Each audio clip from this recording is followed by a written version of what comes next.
This is Imran Anwar in New York with In My Humble Opinion. You have probably already heard about the latest Osama Bin Laden audio tape that came out. Every September 11 or thereabouts, or on terror-related occasions, tapes from Bin Laden will surface. But for a long time, there's no video come out from him, and that might be either because he is on his deathbed and looking very sickly and pale, or it could be that he has changed his appearance. In either case, he is still out there and more likely still a threat to America and to any Muslim countries that do not subscribe to his ideology. Having said that, the thing about this audio tape recently was that he went after President Obama but was less offensive against him than he was against, say, George W. Bush. Now, some people will say, oh, that's because Obama is appeasing bin Laden, etc. That is not true.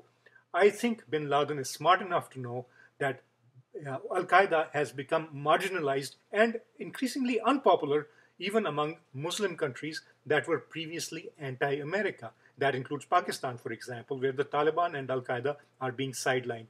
So I think bin Laden recognizes that, and he also recognizes that President Obama's outreach to Muslims, while it may not turn the anger about American policies in Israel and other countries overnight, it has had a positive impact. So he is playing into that new changed outlook out there that the Muslim world has towards America. However, we need to remember bin Laden is still out there and his ideology is still out there.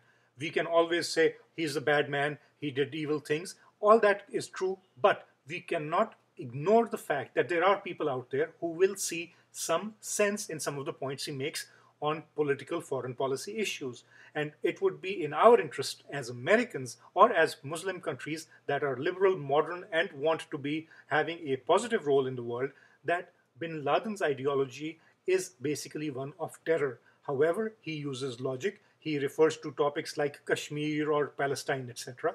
And he does make some very valid points about American foreign policy about Palestine and its blind support for Israel that caused Al Qaeda to attack us. But actually, what he's talking about is how American foreign policy in Palestine, occupied Palestine, Israel, etc., lets the rest of the Muslim world hate us in America. And that is what gives a lot of momentum to the recruiting efforts of Al Qaeda in countries like Pakistan, Saudi Arabia, Somalia, etc.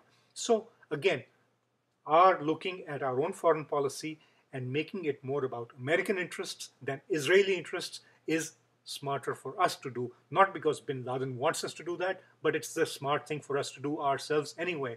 In the meantime, bin Laden is still out there, he's still a mass murderer, he's still a source of ideology that can lead to major attacks here in America, in Pakistan, and many other countries. So we need to find him, but at the same time, we need to find solutions to the reasons people still dislike our foreign policies. And I think we are on the right track, but we need to do more.